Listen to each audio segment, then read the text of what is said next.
विद्यार्थी मित्रांनो, आपण आज मराठी पाठ्यपुस्तकातील 6वी कविता अभ्यासणार आहोत. कवितेचं नाव आहे वस्तू. या कवितेचे कवी आहे द.भा. धामणसकर. ही कविता भरून आलेले आकाश या काव्यसंग्रहातून घेतलेली असून कवीचा आता प्रथमतः आपण परिचय करून घेणार आहोत. द.भा. धामणसकर यांचं जन्मवर्ष आहे 1960. हे प्रसिद्ध कवी असून भावोत्कटता, चिंतनशीलता आणि प्रांजळपणा यामुळे या कवींच्या कविता वाचकांच्या मनाला स्पर्श करतात. सामाजिक तणावांमुळे आलेली अस्वस्थता व्यक्त करताना संवेदनक्षम मन आणि या मनाला येणारी व्याकुळता आणि अभिव्यक्तीतील संयम ही त्यांच्या काव्याची वैशिष्ट्ये आहेत. आपण आता जी वस्तू नावाची कविता अभ्यासणार आहोत त्या कवितेमध्ये सुद्धा तुम्हाला त्यांच्या या काव्याच्या भाषाशैलीचे वैशिष्ट्ये लक्षात येणार आहे, अनुभवायला मिळणार आहे. संवेदनक्षमता किंवा भाव उत्कटता ह्या दोन बाबी खास करून या कवितेत आपल्याला अभ्यासायला मिळणार आहेत. त्यांची कविता 1980 साली प्रथम कविता दशकाची या संग्रहातून ठसठसीतपणे वाचकांच्या परिचयाची झाली. त्याचबरोबर प्रार्थनाचे संदर्भ आणि बरेच काही उगवून आलेले असेही त्यांचे सुंदरसे काव्यसंग्रह प्रसिद्ध आहेत आणि प्रकाशितही झालेले आहेत. विद्यार्थी मित्रांनो, ही कविता पूर्णपणे मुक्तछंदातून दिलेली आहे. मुक्तछंद हा प्रकार म्हणजे काय त्याची आधी माहिती तुम्हाला मी देणार आहे. प्रामुख्याने तुम्हाला छंदाचे 3 प्रकार माहिती आहे. एक अक्षरगणवृत्त, दुसरं मात्रावृत्त आणि तिसरं आहे मुक्तछंद. अक्षरगणवृत्तामध्ये जेव्हा कवी कविता करतो तेव्हा कवितेच्या प्रत्येक ओळीमध्ये अक्षरांची संख्या समान असून लघुगुरुक्रम समान असतो. मात्रावृत्तामध्ये मात्र प्रत्येक कवितेच्या चरणामध्ये मात्रांची संख्या समान असते, लघुगुरुक्रम समान असेलच असे नाही. आता याचं स्पष्टीकरण देण्याची आवश्यकता नाही असं मला वाटतं, कारण इयत्ता 9वीमध्ये तुम्हाला लघु अक्षर म्हणजे काय, गुरु अक्षर म्हणजे काय, मात्रा म्हणजे काय याबाबतची मी सगळी माहिती तुम्हाला सांगितलेली आहे. परंतु आता मी तुम्हाला जी 2 प्रकार सांगितले, पहिलं म्हणजे अक्षरगणवृत्त आणि दुसरं सांगितलं मात्रावृत्त. परंतु या दोन्ही वृत्तातून ही कविता न येता ही कविता मुक्तछंदातून घेतलेली आहे.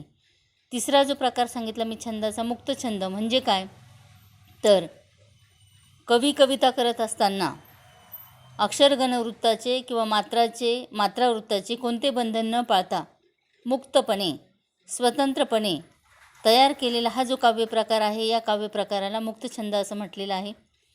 हा जो प्रकार आहे यामध्ये व्याकरणिक जे बंधनं आहे किंवा लेखनाची जी काही बंधनं आहे किंवा अलंकाराची काही बंधनं आहेत, उदाहरणार्थ यमकातून काव्य लिहिणं किंवा उत्प्रेक्षातून काव्य लिहिणं, असा कोणत्याही प्रकारचा अलंकारिक संदर्भ न लक्षात घेता फक्त आशय लक्षात घेऊन तयार केलेला जो काव्याचा प्रकार आहे तो काव्याचा प्रकार म्हणजे मुक्तछंद आहे.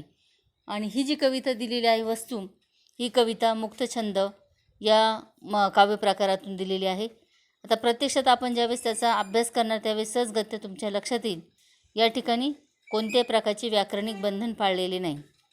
आता या कवितेमध्ये कवी द.भा. धामणसकर असं म्हणतात की कोणत्याही निर्जीव वस्तूशी मानवी भावना जेव्हा जोडली जाते तेव्हा ती वस्तू आपल्याला सजीव वाटायला लागते. तशी भावना आपल्या मनामध्ये निर्माण झाली पाहिजे. कोणतीही वस्तू ही अनमोल असते. वस्तू माणसाला दीर्घकाळ साथ देते. व्यक्ती आणि वस्तू यांच्यामध्ये एक अतूट नातं तयार झालेलं असतं. त्यामुळे थोर व्यक्तींच्या वापरातील वस्तू पुढे संग्रहालयामध्ये जतन केल्या जातात. आणि अशा ज्या वस्तू असतात, घरातल्या वस्तू घ्या, संग्रहालयातल्या वस्तू घ्या किंवा कुठल्याही वस्तू त्या जुन्या झालेल्या म्हणूया किंवा आता वापरात असलेल्या, तर अशा ज्या वस्तू आहेत त्या वस्तूंना भावना असतात हे समजून वस्तू वापरल्या पाहिजेत अशी भावना कवीची आहे. वस्तूंशी निगडीत स्नेह जपला पाहिजे, प्रेम दिलं पाहिजे त्या वस्तूंना. ह्या सगळ्या भावना या वस्तू नावाच्या कवितेमध्ये आपल्याला अभ्यासायच्या आहे. आणि कवीला पण तेच सांगायचं आहे. प्रामुख्याने कवीचं असं म्हणणं आहे की आपण निर्जीव वस्तूसुद्धा मानवी भावना, निर्जीव वस्तूला मानवी भावना असतात अशी संकल्पना लक्षात घेऊन आणि त्या वस्तूंशी आपण वागलं पाहिजे. आता प्रथमतः कविता मी वाचून दाखवते. तुमच्यासमोर तुमचं पाठ्यपुस्तक असेलच. वस्तूंना जीव नसेलही कदाचित, पण जीव नसल्यासारखे वागू नये त्यांना. वस्तूंना जीव नसेलही कदाचित, पण जीव नसल्यासारखे वागू नये त्यांना. वस्तूंना मनही नसेल कदाचित, पण ते असल्यासारखे वागलो तर वस्तू प्रचंड सुखावतात. वस्तू निखालस सेवकच असतात आपल्या, तरीही बरोबरीचाच मान द्यावा त्यांना. वस्तूंना वेगळी स्वतंत्र खोली नको असते, त्यांना फक्त आपल्या मानलेल्या जागेवरून निष्कासित न होण्याची हमी द्या. वस्तूंनाही असते आवड स्वच्छ राहण्याची, हे हातांना लक्षात ठेवायला सांगा. वस्तूंना जपावे, लाडावूनही ठेवावे त्यापुढे जाऊन. त्याच जिवंत ठेवणार आहेत आपला स्नेह नंतरच्या काळातही. आयुष्य संपले की वस्तूंनाही आजवरच्या हक्काच्या घरात राहू देत नाही, तेव्हा कृतज्ञतापूर्ण निरोपाचा त्यांचा हक्क शाबूत ठेवावा. विद्यार्थी मित्रांनो, ही जी कविता तुमच्या अभ्यासासाठी दिलेली आहे ती भरून आलेले आकाश या काव्यसंग्रहातून घेतलेली आहे. आता सगळ्यात सुरुवातीला कवी असं सांगत आहे की वस्तूंना जीव नसेलही कदाचित, पण जीव नसल्यासारखे वागू नये त्यांना. आता तुम्ही विज्ञानाचा अभ्यास करत असताना किंवा विज्ञानामध्ये तुम्हाला विज्ञान शिक्षकांनी शिकवलेलं असेल की साधारणतः सजीव आणि निर्जीव, सजीव त्याची व्याख्या किंवा निर्जीव घटकाची व्याख्या सहजगत्या तुम्ही अभ्यासलेली असेल. आता वस्तू जर म्हटली ना तर सहजगत्या आपण म्हणतो की निर्जीव आहे आणि कवीने ते मान्य केलेलं आहे. त्यांनी इथे सुरुवातीला असं म्हणतात की वस्तूंना जीव नसेलही कदाचित. आता जीव नसणे हा एक वाक्प्रचार आहे. जीव नसणे म्हणजे काय तर प्राण नसणे. जीव नसणे म्हणजे प्राण नसणे. मग वस्तूंना कदाचित प्राण नसेलही, पण ते असं म्हणतात ते जरी ती निर्जीव असेल, जरी तिच्यामध्ये प्राण नसला तरी पण तिला जीव नसल्यासारखे वागवू नये. विद्यार्थी मित्रांनो, आपल्या घरातल्या सगळ्या वस्तू, एव्हाना मी असं म्हणेन की आपण ज्या घरात राहतो ते घर म्हणजे आपण त्याला निर्जीवच मानतो, परंतु ते जर घर तयार झालेलं नसतं तर तुम्ही आम्ही अशा निवाऱ्यात राहू शकलो असतो का? जरी घराला जीव नसेल, जरी घरामध्ये प्राण नसेल, तरी पण त्या घराला आपण असं जीव लावलं पाहिजे, ते घर स्वच्छ ठेवलं पाहिजे. स्वच्छतेला महात्मा गांधीजींनी परमेश्वराची उपमा दिलेली आहे. स्वच्छता म्हणजे परमेश्वर आहे. मग आपण घर स्वच्छ का ठेवतो? आपल्या आरोग्यासाठी जरी आपण विचार केला तर हे घर आपल्याला निवारा देत असतं. म्हणून आपण घराला जपलं पाहिजे, घराला स्वच्छ ठेवलं पाहिजे, घराच्या भिंती स्वच्छ केल्या पाहिजे. त्याला वेळोवेळी थोडक्यात असं सांगायचं आहे की आपण दिवाळीचा सण येतो, घर स्वच्छ करतो, सगळी भांडीकुंडी स्वच्छ करतो, घराला रंग देतो. घराला रंग दिल्यानंतर आपल्याला जणू काही असं वाटतं की या घरामध्ये सजीवत्व आलेलं आहे. म्हणून कवीला असं म्हणायचं, आपणही आनंदून जातो. बघा ना, घर जर साफसफाई झाली आपल्याला किती प्रसन्न वाटतं एकदम. म्हणून कवीने ते सांगितलेलं आहे की जरी वस्तूंना जीव नसला तरी पण आपण जीव नसल्यासारखं त्या वस्तूंना वागवायचं नाही. आणि ते सत्यच आहे. कारण काय, सहजगत्या बघा, तुम्ही एखादं घर बांधलं, तुम्ही त्याला म्हणतात की वास्तुशांती करायची आहे किंवा गृहशांती करायची आहे किंवा आपण म्हणत असतो की काय यज्ञ करायचा आहे असं आपण म्हणत असतो. म्हणजे काय तर आपण त्या घरासाठी जी पूजा घालत असतो ती पूजा त्या घराने आपल्याला तथास्तु म्हटलं पाहिजे, आशीर्वाद दिला पाहिजे. अशी आपली जर भावना असेल तर आपण त्या घराला किती जपलं पाहिजे, म्हणजे त्यालाही जीव असल्यासारखं आपल्याला वागवायचं आहे. त्याला निर्जीव म्हणून त्या घराकडे बघायचं नाही. मी आता घराचं उदाहरण दिलं म्हणून फक्त तेवढं एकच उदाहरण लक्षात घेऊ नका. आपल्या घरामध्ये जेवढ्या काही वस्तू असतात त्या वस्तूंना आपण जपलं पाहिजे. म्हणून कवी असं म्हणतोय, वस्तूंना मनही नसेल कदाचित, पण ते असल्यासारखे वागलो तर. आता वस्तूंना मन नसेल म्हणजे मी मागं सुरुवातीला सांगितल्याप्रमाणे सजीव आणि निर्जीव वस्तूंचे किंवा निसर्गातल्या जेवढ्या काही वस्तू आहेत ना त्याचे दोन गटात आपण वर्गीकरण करतो. एक म्हणजे सजीव, दुसरा म्हणजे निर्जीव. ज्याला प्राण आहे, ज्याला जीव आहे तो सजीव, ज्याला प्राण नाही, ज्याला जीव नाही तो निर्जीव. मग ज्याला प्राण असेल ना त्याला शक्यतो म्हणजे मन असतं असं आपण म्हणतो ना, तर पण वस्तूंमध्ये प्राणच नाही म्हणजे मन नसणार आहे. म्हणून कवी असं म्हणतोय की वस्तूंना जरी मन नसलं तरी पण त्यांनाही मन असतं. अशा पद्धतीने तुम्ही त्या वस्तूंशी वागलं पाहिजे, तर त्या वस्तू सुखावतात. आता बघा, तुमचं शाळेचं दप्तर असेल एखादं, तुम्ही ते शाळेचं जे दप्तर आहे त्या दप्तरामध्ये वस्तू टाकतात, शाळेमध्ये घेऊन जातात. तुम्ही जर खूपच भरलं, त्या दप्तराची ताकद नसेल, एवढ्या मोठ्या प्रमाणामध्ये जर भरलं तर त्याला प्रचंड त्रास होईल. म्हणून आपण त्या दप्तरात जेवढे काही तुमचे वह्या पुस्तकं आणखीन काही वस्तू बसणार आहे त्याच्या प्रमाणे तेवढ्या टाका, जास्त टाकू नका. त्याचं मन दुखावेल आपण जर वस्तू टाकल्या तर. हा पहिला मुद्दा. दुसरा महत्त्वाचा मुद्दा असा आहे की उदाहरण देते बघा, तुमच्या वर्गखोल्या असतात. आता समजा वर्गखोलीमधला फळा हा निर्जीव आहे. आता हा जो फळा आहे ना, या फळ्यावरती शिक्षक मस्तपैकी तुम्हाला शिकवतात. गणिताचे शिक्षक, इंग्रजीचे शिक्षक, प्रत्येक विषय शिक्षक तुम्हाला ते शिकवतात. पण काही खोडकर मुलं काय करतात बघा, आल्यानंतर त्या फळ्यावरची काहीतरी अक्षर पुसून टाकायचे आणि मग ते अक्षर पुसल्यानंतर जो शब्द, जे वाक्य लिहिलेलं असतं ना, ते जर आपण वाचलं त्याला अर्थाचा अनर्थ प्राप्त होतो. आणि मग आपण त्या फळ्याकडे बघून हसत असतो. जरी त्या वस्तूला, त्या फळ्याला मन नसलं ना तरी पण आपण त्याला मन असल्यासारखं वागा, त्याला स्वच्छ ठेवा. योग्य तेच त्याच्यावर लिहिलं पाहिजे. म्हणून त्याच्याकडं पाहिल्यानंतर कोणी विनाकारण हसणार नाही. आपल्या वर्गातले जे बेंचेस असतात, आपण काय करतो बघा, आपण ज्या बेंचवर बसतो ना त्याच्या व्यतिरिक्त दुसरा बेंच जर थोडाफार मोडलेला असेल, एखादा खिळा निघालेला असेल, लगेच आपण काढतो, त्याची पट्टी काढून कुठेतरी फेकून देतो.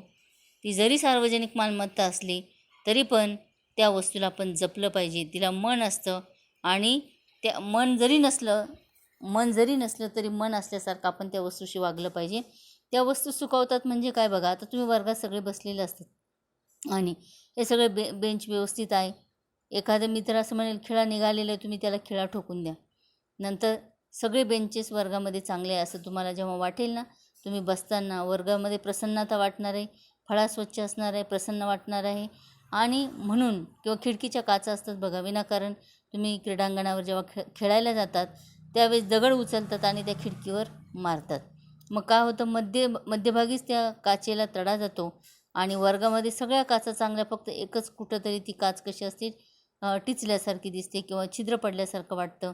आणि मग त्या वर्गाचा जे काही ज्याला आपण म्हणूया वर्ग जशा पद्धतीने नीटनेटका दिसायला पाहिजे तसा न दिसता त्याचं स्वरूप बदलून जातं.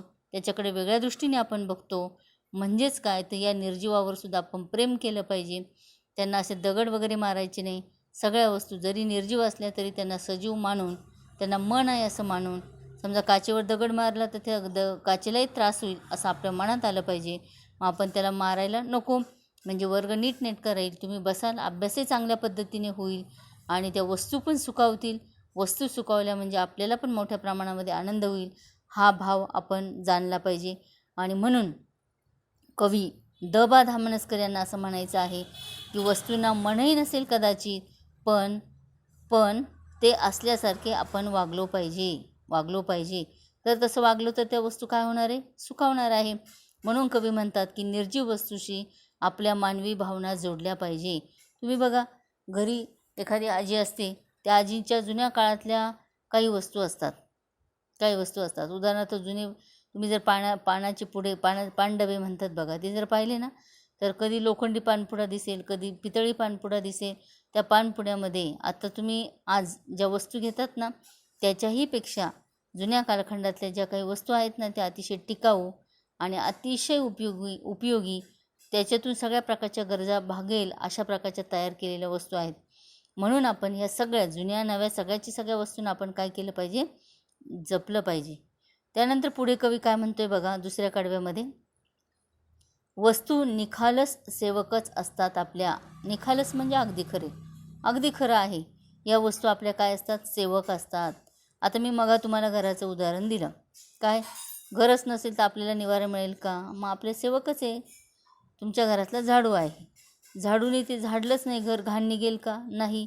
म्हणजे तो झाडू आपल्या सेवकाची काम करतो आहे.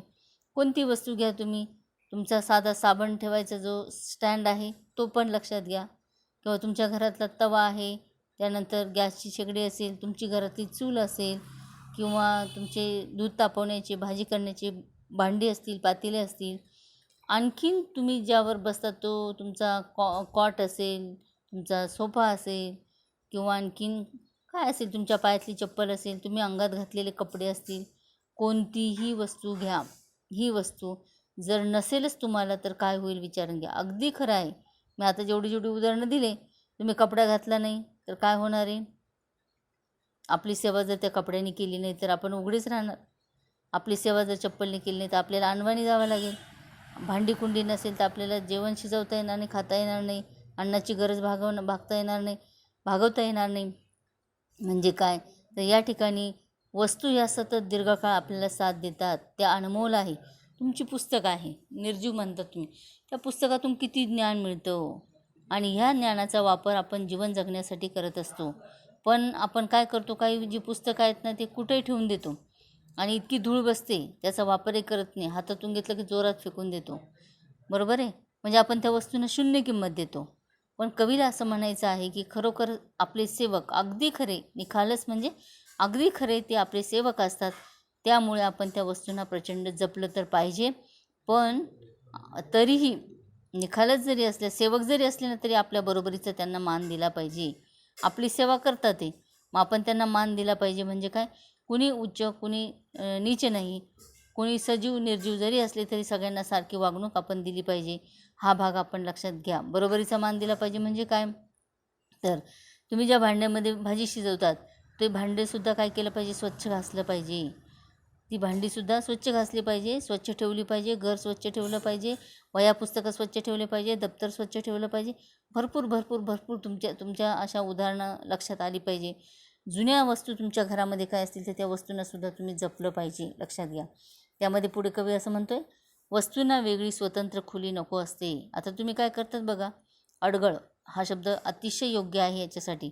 आपल्या घरामध्ये सहजगत्या आता नवीन कलियुगातल्या याच्यानुसार विचार जर आपण केला तर आपण असं म्हणतो की आमच्या घरात एक स्टोअर रूम आहे, study room, living room, kitchen room, store room, अशी रूमला आपण नावं दिलेली. मग आता हा जो स्टोअर रूम आहे ना, त्याच्यामध्ये आपण काय करतो, ज्या निरुपयोगी वस्तू आहे, ज्या सध्या आपल्या वापरत नाही आपण टाकून देतो तिथं, किंवा आता त्याची गरजच नाही त्या टाकून देतो. आणि पूर्वीच्या काळी तसं नसायचं. जुने घरं असायची ना, तिथं असं अडगळ असायची बघा. म्हणजे जिथं आपली नेहमी आपण जाऊ शकणार नाही किंवा गरज नाही जाण्याची, ज्या ठिकाणी त्या ठिकाणी या सगळ्या जुन्या वस्तू, ज्याची गरजच नाही त्या वस्तू आपण टाकून द्यायचो. कवीला असं म्हणायचं की त्यांना अशी स्वतंत्र खुली नको असते. तुमच्या घरामध्ये समजा, आता मी आज सजीवाचं उदाहरण नाही देत, पण एक साधं उदाहरण, आजी आजोबा आहे, त्यांना कामधंदा काहीच करता येत नाही, त्यांचं वय झालेलं आहे. अशा वेळेस आपण जर म्हटलं आजी आजोबा तुम्ही त्याच घरात बसा, पण इकडं बसू नका, अरे त्यांना मन आहे, भावना आहे, ते तुमच्याबरोबर बसले तर ते गप्पा करतील, संवाद साधतील, त्यांना आनंद मिळणार आहे. ती एकटी तिथं काय करणार आहे. आणि म्हणून कवीला असं सांगायचं आहे की निर्जीव जरी ह्या वस्तू आहे ना, त्यांना स्वतंत्र खुली देऊ नका. आपण बघा, तुमचं आता तुम्ही आता 10वी येतात, 9वी इयत्ता तुमची संपली, लगेच वह्या पुस्तकं घेतल्या आणि एका आडगळीच्या जागेवर नेऊन ठेवले. राहू द्या, आता यांचं काम संपलं, पुन्हा त्याच्याकडं पाहायचंच नाही. पुढची दिवाळी आल्यानंतर आपण बघतो, मग ती झाडझटक थोडीफार करतो, तेव्हा त्या बिचाऱ्यांना वेदना होतात. इतकी धूळ त्याच्यावर साचलेली असते. तुम्ही कसे दररोज स्वच्छ आंघोळ करतात, चांगलं वस्त्र नेसतात, स्वच्छ राहतात, स्वच्छ खातात, स्वच्छ पितात, हे सगळं जे आहे ना, ही सगळी स्वच्छता त्यांना पण पाहिजे, पण स्वतंत्रता नको. कारण काय, तर त्यांनाही तुमच्याबरोबर राहावंसं वाटतं, त्यांनाही तुमच्याबरोबर थांबावंसं वाटतं. जरी निर्जीव असल्या तरी त्यांना स्वतंत्र खुली नको असते. आणि त्यांना फक्त आपल्या मांडलेल्या जागेवरून निष्कासित न होण्याची हमी द्या. निष्कासित होणे म्हणजे पदच्युत होणे, निष्कासित न होणे म्हणजे पदच्युत न होणे. म्हणजे पदच्युत न होणे म्हणजे काय, काढून न टाकणे. हमी देणे म्हणजे काय, आश्वासन देणे. वाक्प्रचार भरपूर आहे या कवितेमध्ये. हमी देणे म्हणजे आश्वासन देणे. काय आश्वासन दिलं पाहिजे, तर तुमची जी जागा आहे मांडलेली, त्या मांडलेल्या जागेवर आपण ठेवलं पाहिजे. त्यांना फक्त त्यांच्या मांडलेल्या जागेवर ठेवा.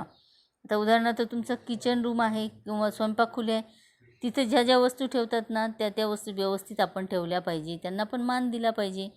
आणि त्या पद्धतीने आपण जसं छोट्या मुलाला प्रेम देतो, जीव लावतो तसं वस्तूंना जीव लावलं पाहिजे. किती किती उदाहरणं सांगायचं बघा. तुम्हाला माहिती असेल की पुण्याजवळ एक पर्वती नावाचं शहर आहे. त्या पर्वती शहरावरती उंच अशा प्रकारचा म्हणजे तो डोंगरच आहे. तर त्या डोंगरावरती आपण चढून गेलो ना, सगळ्या प्रकारची जुनी शस्त्रे असते आजही पाहायला मिळतात. आपण जर गेलो ना तर मग आपल्याला आज लगेच कळते, बापरे, त्या कालखंडामध्ये पेशवे कालखंडात अशी शस्त्र होती बरं का या ठिकाणी, असं आपण पाहतो आणि लगेच आपल्याला कळतं की बघा त्या कालखंडामध्ये कशी शस्त्रास्त्रे वापरली जायची. किंवा तुम्ही कोल्हापूरला जर गेलात ना, तिथे शाहू पॅलेस आहे. राजर्षी शाहू महाराजांच्या कालखंडात त्यांनी ज्या ज्या काही वस्तू वापरलेल्या आहे, त्यावेळेस प्राण्यांची हत्या करणं काही गुन्हा वगैरे मानला जात नसायचा. त्यावेळेस त्यांनी स्वतः जी काही प्राण्यांची शिकार केलेली होती, तर प्राण्यांची शिकार ज्या ज्या प्राण्यांची शिकार केली त्या प्राण्यांची आजही मुखवटे त्या ठिकाणी तुम्हाला पाहायला मिळतात. मग त्या कालखंडामध्ये बघा ना, एवढी श्वापद, एवढी जनावरं वगैरे होती असं आपल्याला कळतं आहे. आणि शिकार करत असताना किती सावधानता ते बाळगत असायची. आज आपण म्हणतो की सुरक्षेसाठी असं असलं पाहिजे, तसं असलं पाहिजे, पण शाहू महाराजांचा जर तुम्ही शाहू महाराजांच्या त्या शाहू पॅलेसमध्ये गेलात ना, तर तुम्हाला आज त्यांचा असा लोखंडी अंगरखा पाहायला मिळेल. म्हणजे कसा आहे, पूर्ण लोखंडाचा पोशाख आणि त्याच्यावरती धारदार अशा प्रकारचे, जसे आपले तुम्ही त्याला ते खिळे वगैरे म्हणतात पण त्याला टोक असतं बघा, असे सगळे लावलेले आहे. म्हणजे श्वापच जर यांच्या अंगावर जर धावून आलं ना तर ते मरेल, पण यांना कोणत्याही प्रकारची इजा होणार नाही. एवढी सुरक्षितता त्या कालखंडामध्ये शाहू महाराजांनी घेतलेली होती. त्याच्यातूनही काहीतरी आपल्याला शिकण्यासारखं आज आहे. म्हणजे त्या कालखंडामध्ये सुद्धा एवढं प्रगत तंत्रज्ञान होतं किंवा बुद्धिमत्तेच्या बळावरती कशा प्रकारची कामं केलेली आहे हे आपल्याला कळतं. पण कशामुळे आपल्याला हे सगळा अभ्यास करता येतो, तर जुन्या वस्तू आजही त्या ठिकाणी त्या जपून ठेवलेल्या आहेत. आम्ही जेव्हा या संग्रहालयांना भेट द्यायला जातो ना, त्यावेळेस आपल्याला त्या कालखंडामधल्या सगळ्या वस्तूंचा, गोष्टींचा परिचय येतो. त्या काळातलं लोक कशा पद्धतीने जीवन जगत होती त्याची पण माहिती सहजगत्या आपल्याला मिळू शकते. म्हणून त्यांची जी जागा आहे त्या जागेवरच त्यांना ठेवा. त्यांना आपल्यापासून दूर लुटू नका. जरी त्यांना मन नसेल, जरी त्यांना जीव नसेल, तरी पण त्यांना सजीवासारखं आपण वागणूक द्या, अशी भावना या ठिकाणी कवीला यामध्ये सांगायची आहे. कवी पुढे जाऊन असं म्हणतो आहे की वस्तूंनाही असते आवड स्वच्छ राहण्याची. मी मगाच तुम्हाला सांगितलेलं आहे की महात्मा गांधीजींचा संदेश फार छान आहे. स्वच्छता हाच परमेश्वर आहे. किंवा संत गाडगेबाबांसारखं त्यांचे उदाहरण तुम्ही घ्या. गावागावामध्ये जायचे ते संत गाडगेबाबा, म्हणजे बालपणीचे डेबूजी झिंगराजी जानोरकर, हे गावातली पूर्ण स्वच्छता करायचे, मंदिरं वगैरे साफ करायचे आणि नंतर संध्याकाळी फक्त एखाद्या घरी ते जेवण घेत असायचे. त्या जेवणाच्या मोबदल्यामध्ये सुद्धा इंधनासाठी ते त्या घरामध्ये काही लाकूड वगैरे आणून देत असायचे. जंगलात जाऊन जे झाडं जळालेली असतील किंवा वाळलेली असतील अशी झाडं, त्यांच्या फांद्या, लाकूड वगैरे ते आणून देत असायचे आणि मग त्या घरामधलं मग ते काय करत असायचे, अन्नग्रहण करत असायचे.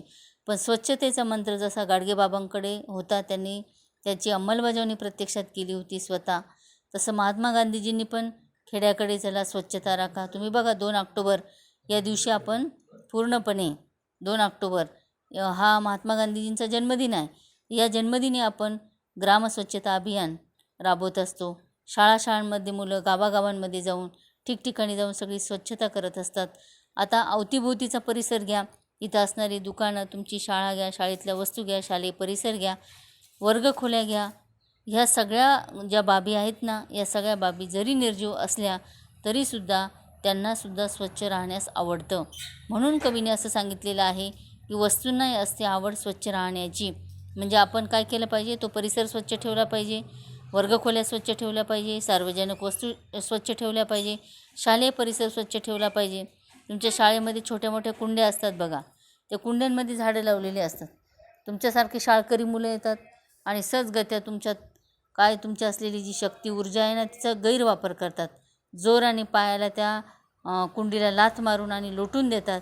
मग ते झाड कोणी लावलं, कुंडी कधी आणली, कोणी आणली, किती पैशाला आणलेली आहे. मग हे कुंडी आपण स्वच्छ ठेवली पाहिजे, तिच्यातलं इतर गवत काढून टाकलं पाहिजे. कारण काय, जेव्हा आपण शाळेत जातो ना, त्यावेळेस आपलं मन प्रसन्न करणारी गोष्ट म्हणजे काय असेल तर ती कुंडी, त्या कुंडीतलं झाड, त्या झाडाला आलेले फळं फुलं, वेलीला आलेली फळं फुलं, हा सगळा परिसर, ही सगळ्या बाबी आपल्यालाच आनंद देणार आहे. खरं म्हणजे मी तर असं म्हणेल की खरं तर तिथं आपला म्हणजे सजीवाचा म्हणजे मानवाचा हा स्वार्थ पण आहे. पण मनुष्य तो विचार नाही करत. याची गरज नाही, लगेच जोराने आपण कुठेतरी लात मारून आणि टाकून देतो. त्याच्याकडे अजिबात बघतसुद्धा नाही. तर निर्जीवालासुद्धा स्वच्छतेची आवड असते, हे लक्षात ठेवा. आणि हे कोणाला लक्षात ठेवायला सांगितलेलं आहे कवीने? तर हातांना. कारण स्वच्छतेचं काम कोण करतं? हातच करतात. म्हणून प्रत्यक्षामध्ये हातांना लक्षात ठेवायला सांगा की वस्तूंना असते आवड स्वच्छ राहण्याची. मी मगा उदाहरण दिलं बघा. खरोखर आपली भारतीय संस्कृती फार उच्च आहे, खूप चांगली आहे. तुम्ही बघा, हे सण उत्सव येतात ना, 12 महिन्यामध्ये 12-13 सण असतात. या सणांना आपल्या घरामध्ये असणारी आपली जी आई असते, ही आई किंवा कोण असेल, अनेक तुमची वहिनी असेल वगैरे, बहीण वगैरे असेल, हे सगळे स्वच्छता करत असतात. त्या दिवशी किती प्रसन्न वातावरण आपल्याला वाटत असतं बघा. अशी स्वच्छता आपण दररोज केली पाहिजे. आणि काही वेळेस एवढंही करून आपल्याला तसा वेळ न मिळाल्यामुळे आपण दिवाळीसारखा जो सण असतो ना, त्या सणाला तर सगळ्या प्रकारची साफसफाई करत असतो. मग घराची साफसफाई असेल, दुकानाची साफसफाई असेल, किंवा प्रत्येक गल्ली बोळ आपण साफ करून ठेवत असतो किंवा करतो. आणि त्यामुळे दिवाळीच्या सणाला अतिशय आनंदी वातावरण आपल्या घराघरांमध्ये, गल्लींमध्ये राहत असतं. विजेची दिवे आपण लावत असतो, प्रसन्न वातावरण वाटतं. म्हणजेच काय, जरी निर्जीव त्या गोष्टी असल्या ना, तरी आपल्या हाताने जर त्या जागा, त्या सगळ्या बाबी जर स्वच्छ आपण केल्या, तर त्यांनाही आनंद वाटेल, त्यांनाही स्वच्छ राहण्याची आवड असते. हा भाग या ठिकाणी आपण लक्षात घेतला पाहिजे बघा. आणि खरोखर त्यांनी सांगितलं की वस्तूंना आपण इतकं जपलं पाहिजे, इतकं जपलं पाहिजे, त्यांना लाडसुद्धा त्यांचे केले पाहिजे. लाड करणे, लाडावून ठेवणे हा एक वाक्प्रचार आहे. त्याचा अर्थ काय आहे? सतत कौतुक करणे. आपण आईवडील जे असतात ना, ते आपल्या मुलांचे लाड करत असतात, त्यांचं कौतुक करत असतात. तशा पद्धतीने कवीचं असं म्हणणं आहे की आपण वस्तूंनासुद्धा जपलं पाहिजे. आईवडील छोट्या मुलांना जपतात, त्यांचे लाड करतात, त्यांनी जे मागितलं ते देतात, त्यांच्या इच्छा पूर्ण करतात ना, तसं इथंसुद्धा वस्तूंना जपा, वस्तूंचे लाड करा. आणि त्याच जिवंत ठेवणार आहेत आपला स्नेह नंतरच्या काळामध्ये सुद्धा. त्याच जिवंत ठेवणार आपला स्नेह म्हणजे काय? त्या वस्तूंशी आपलं प्रेम जडतं, जिव्हाळा जडतो, नातं जडतं, स्नेहभावना आपल्या मनामध्ये त्या वस्तूबद्दल निर्माण होतात. आता नंतरच्या काळातही असा शब्दप्रयोग कवीने या ठिकाणी वापरलेला आहे. आता नंतरचा काळ म्हणजे काय? आपण काही वस्तू वापरून झाल्यानंतर आणि नंतर त्या वस्तूंचं आयुष्य भरपूर होतं. आणि मग आपण काय करतो? त्या वस्तू थोड्याशा बाजूला ठेवतो, नवीन वस्तू घरामध्ये आणतो. भविष्यकाळामध्ये याच वस्तू आपली माया, जिव्हाळा, स्नेह निरंतर जिवंत ठेवणार असतात. म्हणजेच काय? तर माणसासारखे वस्तूंनासुद्धा आयुष्य असते. म्हणजे मनुष्य जन्माला येतो, मग त्याच्या काही अवस्था असतात, आणि शेवटी वृद्धावस्थेनंतर त्याला मृत्यू जसा येतो किंवा काही कालखंडानंतर तो मृत जसा होतो ना, तशा पद्धतीने वस्तूंचे सुद्धा आयुष्य संपत असते. म्हणून शेवटच्या कडव्यामध्ये कवी असं म्हणतात की आयुष्य संपले की वस्तूंनाही आजवरच्या हक्काच्या घरात राहू देत नाही. म्हणजे वस्तूंचा आपण वापर पुरेपूर करून घेतो, आणि केल्यानंतर आपल्याला जर त्या वस्तू निरुपयोगी वाटत असल्या का, आता ही वस्तू वापरातच येणार नाही, तर आपण लगेच ती वस्तू घेतो आणि फेकून देतो. पण कवीचं असं म्हणणं आहे की जोपर्यंत त्या वस्तू आपल्या वापरात आहे तोपर्यंत आपण खूप चांगल्या पद्धतीने त्यांना जपलं पाहिजे. आता साधारणतः पहिल्या वरच्या काव्यपंक्तीमध्ये मी असं सांगितलं बघा, त्याच जिवंत ठेवणार आहेत आपला स्नेह, प्रेम, जिव्हाळा. म्हणजे कसं? आता एक शांता शेळके या कवयित्रींची कविता होती. त्या कवितेचं नाव होतं आजीची पैठणी किंवा पैठणी कविता. त्यामध्ये त्या असं म्हणतात बघा, पहिल्या 2-3 ओळी आणि काही मधल्या ओळी सांगते मी. फडतळाच्या तळाशी एक गाठोडे आणि जपून ठेवलेले आहे, त्या गाठोड्याच्या तळाशी जपून ठेवलेली आहे आजीची पैठणी. आणि त्या संदर्भात कवयित्री म्हणतात की माझी आजी लग्नामध्ये ही पैठणी नेसली होती, पडली होती साऱ्यांच्या पाया हाच पदर धरून हाती, पैठणीने जपले एक तन एक मन. म्हणजे थोडक्यात काय? आजसुद्धा शांता शेळके कवयित्री काय म्हणतात? आजसुद्धा माझ्या घरामध्ये जे फडताळ आहे, फडताळ म्हणजे काय? जुनं लाकडी कपाट. त्या कपाटामध्ये जे कप्पे असतात ना, त्या कप्प्यांमध्ये सगळ्यात शेवटचा कप्पा म्हणजे तळकप्पा. त्या तळकप्प्यामध्ये आजी नेहमी एका गाठोड्यामध्ये तिची पैठणी जपून ठेवायची.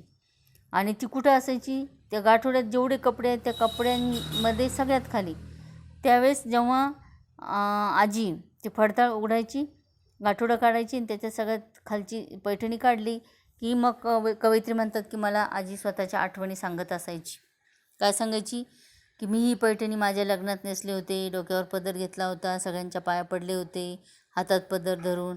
आणि आजही ती आजी जेव्हा ती पैठणी पाहायची ना, तेव्हा एक तण एक मन जपलं. म्हणजे काय, आजीला तिचं वैवाहिक म्हणजे थोडक्यात काय, लग्न झालं तो दिवस आठवत होता किंवा तो सोहळा डोळ्यासमोर येत होता.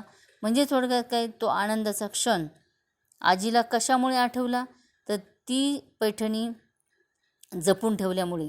नंतर काही दिवसांनी पाहिल्यानंतर आता आजी जरी कवयित्रीची आजी जरी आज हयात नाही, जिवंत नाही, तरी पण त्या फडतळाच्या खालच्या तळाच्या गाठोड्याच्या तळाशी असणारी आजीची पैठणी जेव्हा कवयित्री बघते ना, तेव्हा तिला आजीच्या आठवणी येतात.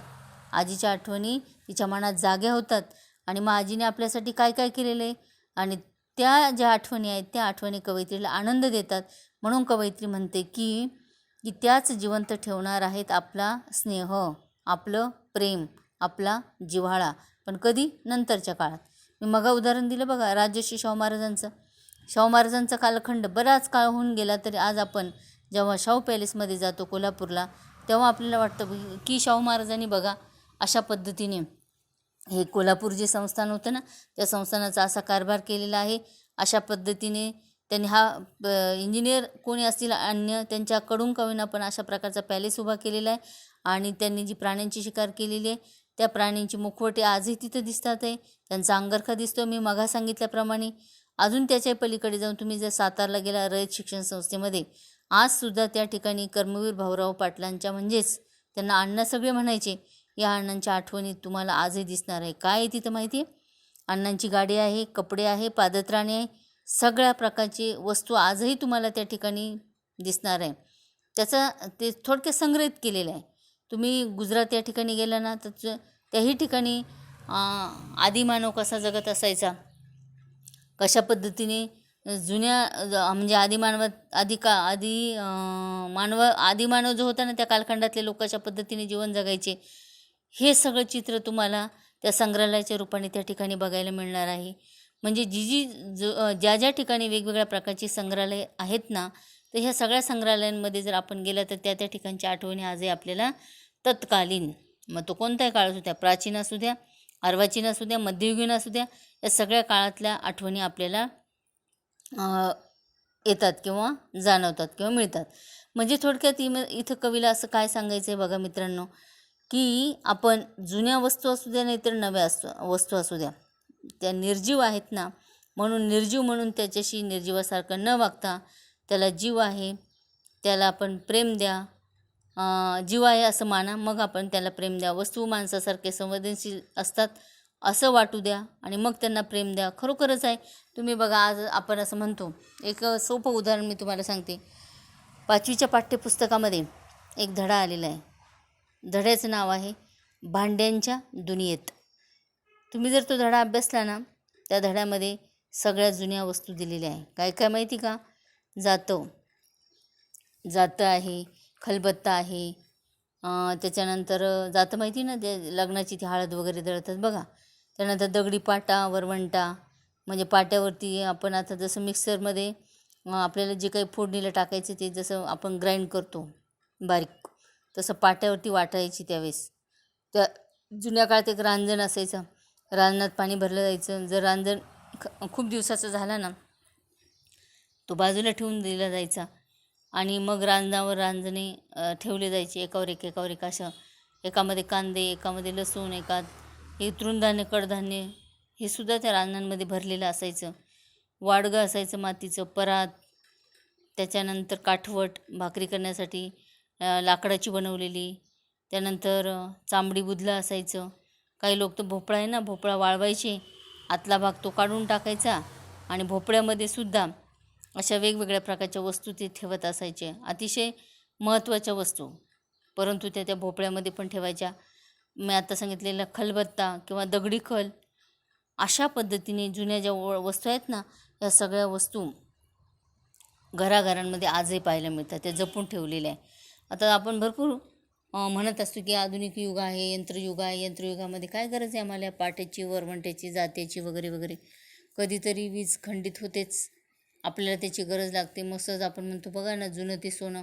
मग आपण तो खलबत्ता घेतो, तात्पुरती आपली गरज भागते, आपण त्याच्यामध्ये ते काढतो वगैरे. शेवटी आपल्याला एक पटतंच ते हे जुनं ते सोनं आहे. मी आता ही शेवटच्या मुद्द्यावर आलेली म्हणून तुम्हाला सांगते की आयुष्य संपले की वस्तूंनाही आजवरच्या हक्काच्या घरात राहू देत नाही. आता माणूस आहे ना, मनुष्यसुद्धा वृद्ध झाला किंवा त्याला वृद्ध झाल्यानंतर मृत्यू येतो किंवा कधीकधी अपघाती पण मृत्यू असतो. तर जेव्हा मनुष्याचं आयुष्य संपतं ना, ते संपल्यानंतर माणसालासुद्धा काय करावं लागतं, ते घर सोडावं लागतं. तशा पद्धतीने कृतज्ञतापूर्वक निरोप जसा आपण त्या माणसाला देतो ना, कृतज्ञता म्हणजे काय हो? कृतज्ञ म्हणजे केलेले उपकार जाणणारा आणि कृतज्ञ म्हणजे केलेले उपकार विसरणारा. परंतु माणसाचे आपल्यावर उपकार असतात, कृतज्ञता व्यक्त करतो मग आपण. कारण समजा आजी आजोबा त्यांनी काहीतरी आपल्यासाठी केलेले, आईवडिलांनी केलेले, मग आपण बाकी सगळे ते विधी वगैरे करतो, निरोप देतो बघा. तसंच इथं आपण कशासाठी केलं पाहिजे? निर्जीवांसाठी केलं पाहिजे, म्हणजेच कोणासाठी? वस्तूंसाठी. तर त्यांनासुद्धा निरोपाचा त्यांचा हक्क शाबूत आपण ठेवला पाहिजे. म्हणजे आता त्यांची ती वस्तू निकामीच झालेली आहे, पण त्यांना निरोप आपण व्यवस्थित दिला पाहिजे. त्यांचा हक्क आपण काय केला पाहिजे? शाबूत ठेवला पाहिजे. म्हणजे काय? निरोपाचा त्यांचा हक्क आपण शिल्लक ठेवला पाहिजे, जपून ठेवला पाहिजे, त्यांना खूप जपलं पाहिजे. हा भाग या ठिकाणी कवीला यामध्ये सांगायचा आहे. थोडक्यात कवीला काय म्हणायचं आहे पुन्हा एकदा आवृत्ती म्हणून सांगते बघा. वस्तू कशा हाताळाव्यात आणि कशा जपाव्यात हे सांगताना कवी म्हणतात, कदाचित वस्तूंना प्राण नसेल, पण म्हणून त्यांना निर्जीव समजून जीव नसल्यासारखे वागवू नये. कोणती पण वस्तू घ्या, तुमच्या घरातला पाट घ्या, टी व्ही घ्या, तुमचा सेंटर टेबल असेल तो घ्या, तुमचा घराचा दरवाजा असेल तो घ्या, तुमची वापराची गाडी असेल, आता गाडी निर्जीव आहे, ती तुमची किती सेवा करते. मग पाहिला पण बघा, वस्तूंनी खालच सेवक असतात. कोणती गाडी घ्या, 2 चाकी 4 चाकी, तुम्ही त्याला 2 व्हीलर 4 व्हीलर असं म्हणतात, मस्तपैकी बसतात आणि मग जातात एका ठिकाणून दुसऱ्या ठिकाणी. किती आनंद घेतात हो तुम्ही. परंतु त्या वस्तूंना तेवढं जपलं पाहिजे, ती गाडी वेळेवर स्वच्छ केली पाहिजे. बघा आपली भारतीय संस्कृती खूप सुंदर आहे मुलांनो. आपण असं म्हणतो लक्ष्मीपूजन आहे, दिवाळीचा सण बघा, दसरा असतो बघा, सगळे गाड्या वगैरे स्वच्छ धुतो, त्यांना माळा वगैरे घालतो. आणि आत्ता आधुनिक कालखंडात मी बघते ना, काही शहरामधल्या गमती तर काय म्हणतं, काय धुतलंच पाहिजे का, केलंच पाहिजे का, असं सहज त्या माझ्या कानी पडतं. पण मित्रांनो, ही एक लक्ष्मी आहे, तिला पण आनंद दिला पाहिजे. तिच्यामध्ये आपण बसतो, ती आपल्याला तथास्तु म्हणते, एका ठिकाणून दुसऱ्या ठिकाणी घेऊन जाते, आपली गरज भागवते. एखादा आजारी माणूस आहे, तुम्हाला थोड्याच वेळेस 5 मिनिटात किंवा अर्ध्या तासात तुम्हाला कुठं पोचायचं आहे दवाखान्यामध्ये, तीच वस्तू तुम्हाला घेऊन जाते. आणि ती जर नसेल तर तुम्ही जिवंत राहाल का? नाही राहणार. तुमची ॲम्ब्युलन्स गाडी घ्या, नाही तर तुमची घरची गाडी घ्या, त्यामध्ये बसून तुम्ही पटकन जाऊ शकतात. म्हणजे निर्जीव हे तुमचे कसे सेवक असतात लक्षात घ्या. म्हणून त्याला तुम्ही खूप जपा, वेळोवेळी त्याला स्वच्छ करा, वेळोवेळी त्याला प्रसन्न ठेवा, वेळोवेळी त्यांना हार घाला, फूल द्या. आपण फक्त काय करत असतो बघा, नवी गाडी जर आली आपल्या घरी, त्या दिवशी आपण त्या गाडीचं औक्षण करतो, ओवाळतो, पुष्पहार घालतो. पण इतर वेळेस आपण लक्षच देत नाही.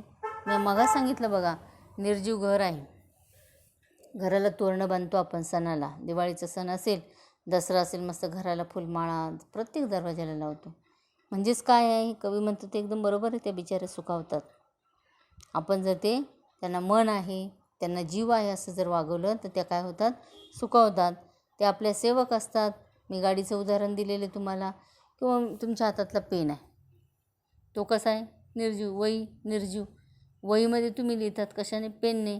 मग तुमच्या मेंदूपर्यंत ते उतरविलं जातं, बरोबर. मग तुम्हाला ज्ञानी बनवण्याचं काम पेनने केलेलं आहे, वस्तूने केलेलं आहे, पुस्तकाने केलेलं आहे, फळ्याने केलेलं आहे. तुम्ही ते बेंचवर बसलेले आहात, त्या बेंचीसुद्धा फार मोठी मदत आहे. मग तुम्ही त्याला किती जपलं पाहिजे, लक्षात घ्या. म्हणून मित्रांनो, सांगायचं तात्पर्य असं आहे की कवी म्हणतो ते 100% सत्य आहे. आपण या सगळ्या वस्तू जपा, या सगळ्या बाबी जपा, सगळ्यांना आनंद द्या, सगळ्यांमध्ये आनंद माना.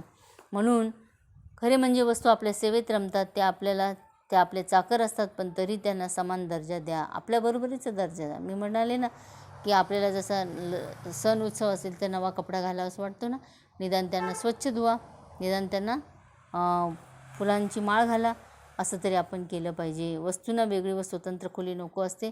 म्हणजेच काय, त्यांना आपल्याबरोबरच राहायचं असतं. त्या स्वतःला वेगळ्या मानत नाही. फक्त त्यांना नेमलेल्या व मांडलेल्या जागेवरून न हटवण्याचे आश्वासन द्या. नेमलेली जागा, तुमचा गॅस जो असेल ना तो गॅस ओट्यावरच असला पाहिजे. तुम्ही जर म्हटलं आता आपण काय करूया, तुमचा जो दिवाणखाना आहे म्हणजे हॉल म्हणतात तुम्ही त्याला, त्याच्यामध्ये आणून ठेवला.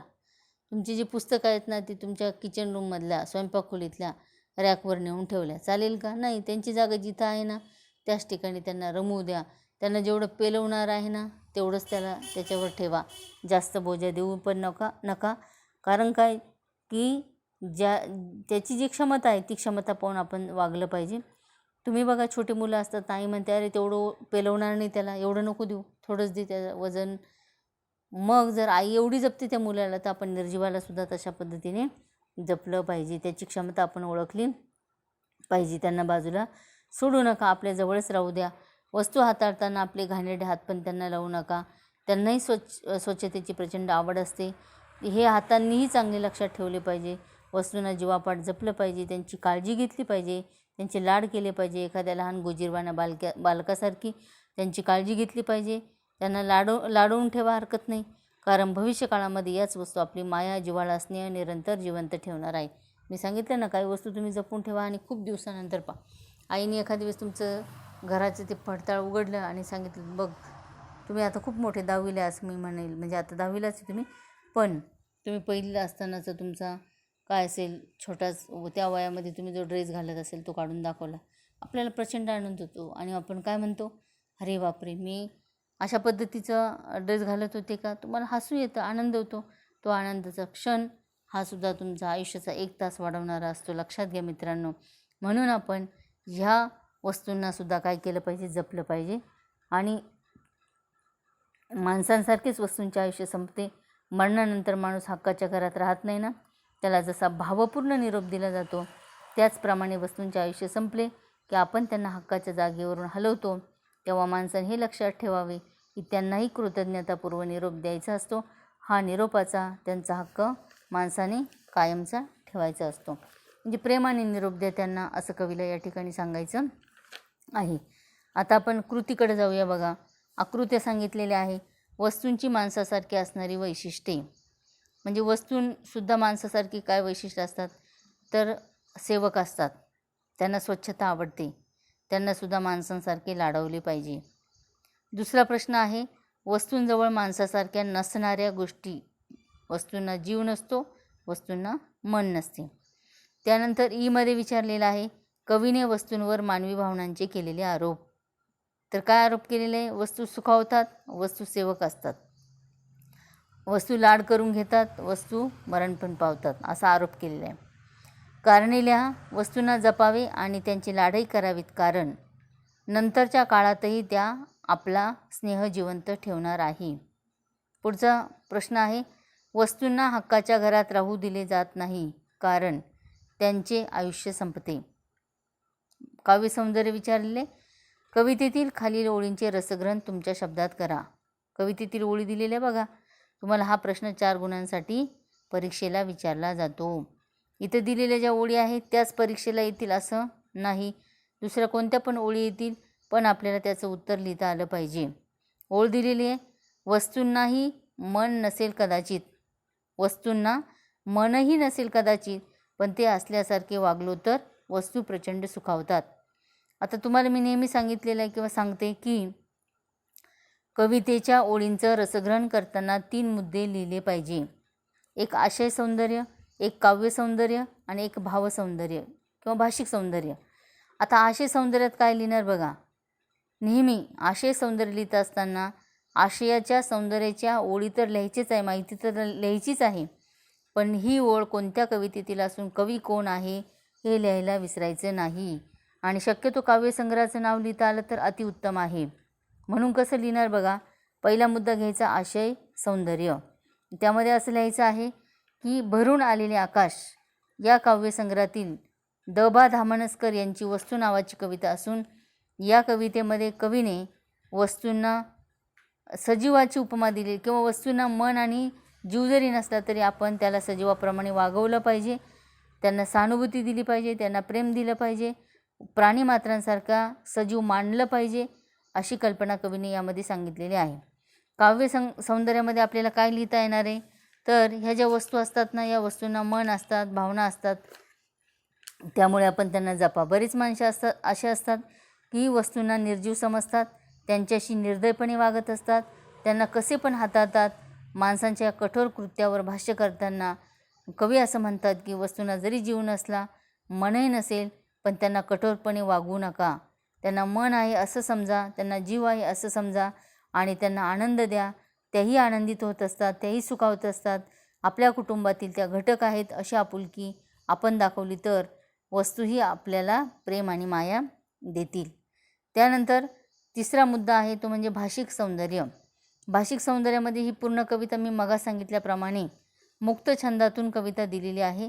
कवीचा उद्देश एकच आहे की रसिकांशी थेट संवाद झाला पाहिजे आणि अगदी साध्या सोप्या शब्दामध्ये आवाहक शब्दात मोठे तत्त्व बिंबवण्याचा कवीने प्रयत्न केलेला आहे.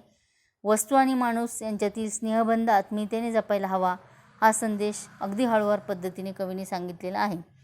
त्याच्याही पलीकडे जाऊन मी असं म्हणेन की विद्यार्थी मित्रांनो, जर द.बा. धामानसकर कवी असं म्हणतात की जर निर्जीवाला असं आपण जपलं पाहिजे, वस्तूंना मन वगैरे असतं असं आपण जपलं पाहिजे, तर माणसांना पण किती जपलं पाहिजे हा पण विचार आपण या ठिकाणी लक्षात घेतला पाहिजे. कलियुगामध्ये किंवा या कालखंडामध्ये माणसातली माणुसकी संपत चाललेली आहे.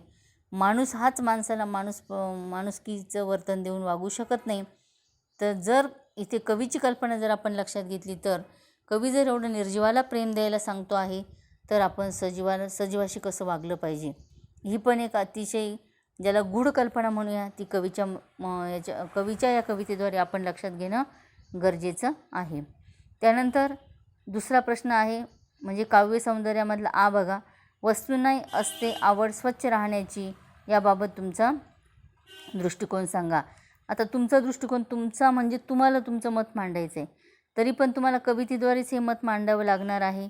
मग त्यामध्ये तुम्हाला सांगता आलं पाहिजे की ज्या पद्धतीने आपल्याला कसं आवड असते स्वच्छ राहिलं पाहिजे, तशा पद्धतीने कवीने या ठिकाणी वस्तूंचे मानवीकरण केलेले आहे आणि त्यामुळे आपण आपल्याला जशा पद्धतीने स्वच्छ राहण्याची आवड असते ना, तशा पद्धतीने ह्या वस्तूंना पण आपण स्वच्छ ठेवलं पाहिजे. कारण कवीने सुरुवातीलाच सांगितलेलं आहे त्यांना जीव असतो, मन असतं असं माना आपण. मग जर आपण त्यांना स्वच्छ ठेवलं तर त्यांना परमानंद होईल, त्यांना चांगलं हाताळलं तर त्यांना आनंद वाटेल, त्यांना लहान मुलांसारखं लाडावून हाताळलं तरी आनंद वाटेल. म्हणजेच काय तर आपल्याप्रमाणे त्यांना स्वच्छतेची आवड असते, वस्तूंना असते आवड स्वच्छ राहण्याची. मी मगा उदाहरण दिलं होतं की गांधीजींचं वचन आहे स्वच्छता हा परमेश्वर आहे. माणसाने स्वच्छ राहावे फक्त असं नाही तर वस्तूंनासुद्धा स्वच्छ ठेवलं पाहिजे. मग मी तुम्हाला वेगवेगळ्या प्रकारच्या सणांचं पण उदाहरण दिलेलं आहे.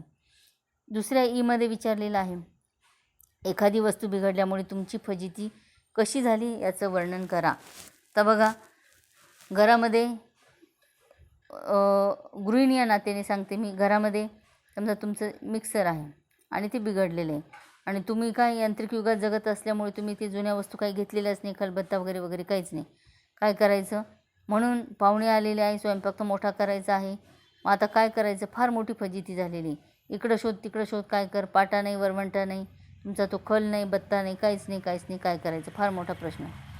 आता कांडायचं आहे तर ते काय म्हणतात नाही, पोळपाट लाटणं घ्या, त्याच्यावरती फक्त थोडंसं असं घासलं जाणार आहे, त्याच्यावर कांडलं जाणार आहे का नाही. त्यामुळे काय करावं, फार मोठा प्रश्न पडला. शेजारी विचारावं, तिथं पण लाईट नाही. मग खूप मोठा प्रश्न पडतो. इतकी फजिती होऊन जाते की शेवटी पर्याय असा निवडला की आता ज्याला काय असेल शेंगदाण्याचं कूट वगैरे किंवा मिक्सरमध्ये ग्राइंड काही वस्तू न करता जी भाजी तयार करता येईल, जे बनवता येईल ते बनवण्याचा निश्चय केला आणि अशा पद्धतीने साधा स्वयंपाक करून आणि पाहुण्यांना वाढला. थोडक्यात सांगायचं तात्पर्य, कशी फजिती होते एखादी वस्तू बिघडलेली म्हणून हे उदाहरण मी तुम्हाला दिलेले.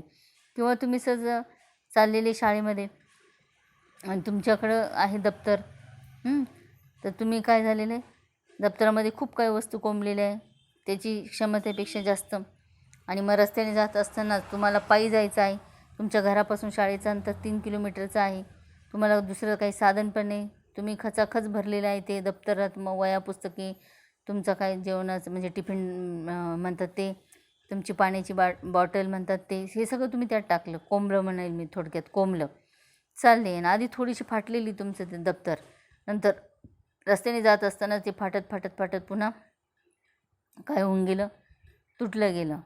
आता सगळ्या वस्तू खाली पडल्या, भरायचं कसं, त्याच्यामध्ये वेळ गेला. इकडे शाळा सुरू होऊन गेली. आल्यानंतर तुमच्या शिक्षकांनी तुम्हाला दिलेला धाक, छडीचा मार. आता सध्या छडी तर बंदच आहे, पण उदाहरण दिले मी तुम्हाला. किंवा मग आपल्याला पण भीती वाटत असते. काही शिक्षक फार कडक असतात, मग मध्ये घेतात की नाही वर्गामध्ये. सतत मनामध्ये सगळं विचारचक्र तुमच्या सुरू असतं. अशी फजिती पण कधी कधी तुम्हाला वस्तू बिघडल्यामुळे लक्षात आली असेल. किंवा तुम्ही जर सायकलवर येत असाल तर ती रस्त्यातच बिघडली, पंक्चर झाली असं म्हणूया, तर काय करायचं? पंक्चर काढण्याचं दुकान जवळ नाही, मग आणायची लोटत लोटत बऱ्याच लांब. मग ते काढण्यासाठी बराच वेळ. असलं दुकान तर ते काढायचं, नंतर मग शाळेत यायचं. तोपर्यंत शाळेतले 2-3 तास होऊन गेलेले. आणि मी तर म्हणेल, समजा परीक्षाच आहे असं गृहीत धरा, तुमचा पेपरच बुडाला, काय करायचं? तुम्ही म्हणाल नाही सर घेतील पेपर दुसरा, बोर्डाचा पेपर आहे 10वीचा, मग काय करायचं? वस्तू बिघडल्यामुळे काय होते, हे अनेक उदाहरणे मित्रांनो, लक्षात घ्या. म्हणून द.बा. धामणस्कर जे सांगतात ते ना, त्याचा गांभीर्याने विचार करा. खरोखरच आहे, वस्तूला सुद्धा खूप जपा. हा भाग यामध्ये सांगायचा आहे. पुढचा प्रश्न आहे, तुमचा वर्गमित्र वर्गखोली किंवा शालेय परिसरातील वस्तूंचे नुकसान करत आहे, या प्रसंगी तुम्ही काय कराल ते सांगा. समजा एखादा बेंच आहे, थोडीशी फळी तुटलेली, तो तोडून टाकतो जोरात. पण मग तुम्ही काय केलं पाहिजे? ते बघायचं, पटकन सरांना बोलून आणायचं. मग सर काय तुम्हाला माहितीच आहे. तुम्ही समजावून सांगण्याचा प्रयत्न केला, कदाचित तो मित्र तुमचा ऐकेल ना ऐकेल सांगता येणार नाही. काच फोडणं असेल, तुम्ही त्या सायन्स हॉलमध्ये जातात, तिथं प्रयोग करतात, त्या वस्तू मोडून तुडून विनाकारण मोडतात. चालता चालता एखाद्या वस्तूला लाथ मारून जोरात काय करायचं? फेकून द्यायचं. किंवा रस्त्याने असणारी झाडं झुडपं असतात, आता झाडांना विज्ञानानुसार आपण सजीव म्हणतो, तरी फांदी मुरगळायची, कुठेतरी फेकून द्यायची.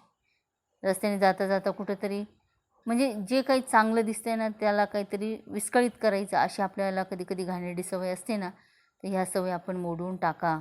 लक्षात घ्या. उपक्रम दिलेला आहे, तुमच्या घरातील आजी आजोबा पणजोबा यांच्या काळात असणाऱ्या वस्तूंची माहिती मिळवा. आता तुमच्या घरात जुने भरपूर असणारे, मी मागं सांगितलं, पाटा, वरवंटा, जाते, खलबत्ता, काटो, कंदील, ती जुनी काय, म्हणजे आता विजेची आता बॅटरी आलेली आहे.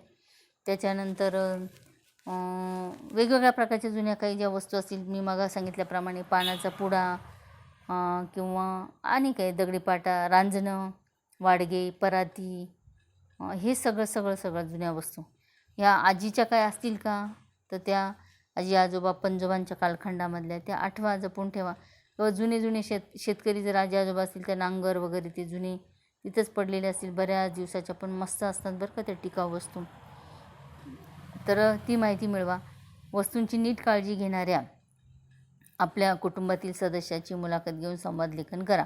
तुम्हाला परीक्षेला संवाद लेखन हा भाग आहे. आता मुलाखत वेगळी आणि संवाद लेखन वेगळं. आता समजा तुमच्या कुटुंबामध्ये आई आहे आणि आई वस्तूंची खूप काळजी घेते. तुम्ही चहा पिला, कप असा व्यवस्थित जागेवर ठेवणार नाही, पटकन कुठेतरी ठेवणार, तुमच्या हातातनं निसटला की फुटला. आई रागवते, अरे नीट ठेवायला पाहिजे. तुम्ही म्हणता काय होतं, 2 रुपयाचं तर आहे, 5 रुपयाचं तर आहे, तुम्हाला किंमत नाही. पण आईला पैशाची तर किंमत आहे, कारण ती कष्टाने मिळवते, पण त्याचबरोबर ती वस्तू नीट ठेवली पाहिजे याची ती फार काळजी घेत असते. लक्षात घ्या. तुम्ही एखादी भाजी करण्यासाठी पातेलं भांडं त्या गॅसवर किंवा चुलीवर ठेवलेलं आहे, आपण जोरात जाळ लावून देतो आणि मग ते जळायला आपण विचार करत नाही. परंतु काही घरांमध्ये ती जी काही व्यक्ती असेल, आजी असू दे नाही तर आई, ती इतकी काळजी घेत असते की ते जळालेलं पातेलं तुम्ही जर दुसऱ्या वस्तूने घासण्याचा प्रयत्न केला तर ते म्हणते अरे त्याला स्क्रॅच पडेल, ते खराब होईल, त्याच्यामुळे ही वस्तू जाळायची नाही किंवा याची काळजी आधीच घ्यायची. खूप काय सांगत असते, कोणत्या वस्तू किती जपायच्या, त्या कशा ठेवायच्या. कंदील असेल, आता कंदील तर सध्या नाहीच आहे, पण त्या कंदिलाची काच आजी जुन्या काळात जी पुसायची ना, ती अलगद पुसणं, ती नीटनेटकी ठेवणं, एवढी काळजी घेणारी. असं मग त्या व्यक्तीचीच मुलाखत घ्या, एवढं नीटनेटकेपणा जमतो कसा, का एवढी काळजी घेते, त्याच्यामागचं कारण वगैरे. मग आम्हालाही तशी काळजी घ्यायची इच्छा आहे, पण तशी घेऊ शकत नाही, त्याच्यासाठी काही टिप्स आहेत का, असा संवाद तुम्ही त्यांच्याशी साधू शकता. तिसरं दिलेलं आहे, तुमच्या घरातील अडगळीत टाकलेली वस्तू, म्हणजे अडगळीत टाकून दिला, आता तिचं काही काम वगैरे आपल्याला असं वाटतं नाहीच आहे, किंवा मग आता नको ही नको आहे म्हणून विकायला काढतात. तर विकायला काढलेली वस्तू जर तुमच्याशी बोलू लागली तर ती काय बोलेल? याची कल्पना करून ते उत्तर लिहायचं आहे. आता अडगळीमध्ये टाकलेली वस्तू तुमची कोणती पण तुम्ही घेऊ शकता. पाटावर वरवंटा घ्या, नाहीतर आणखीन काही घ्या.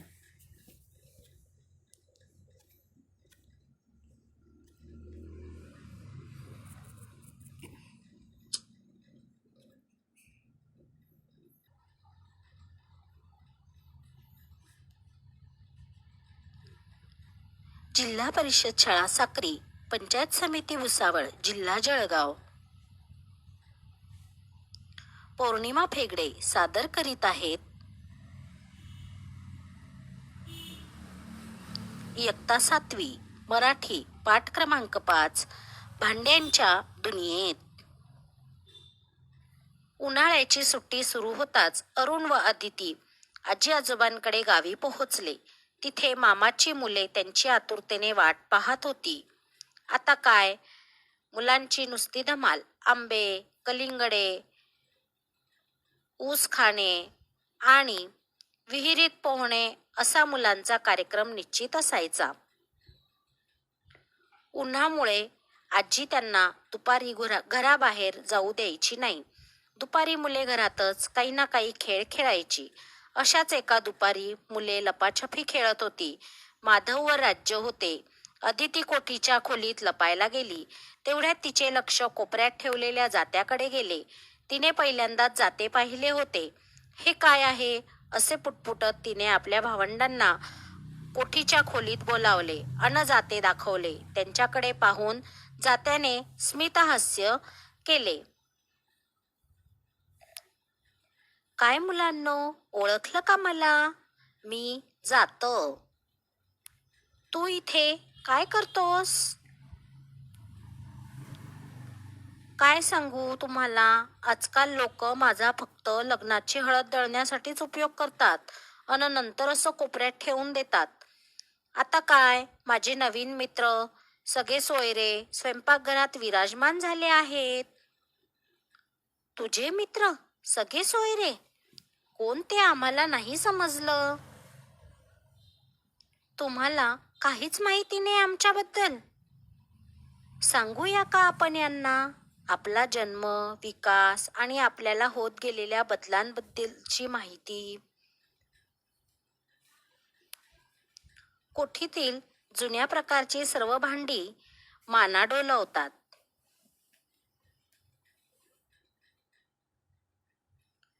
दगडी पाटा म्हणाला, थांब, मी सांगतो त्यांना आपला इतिहास.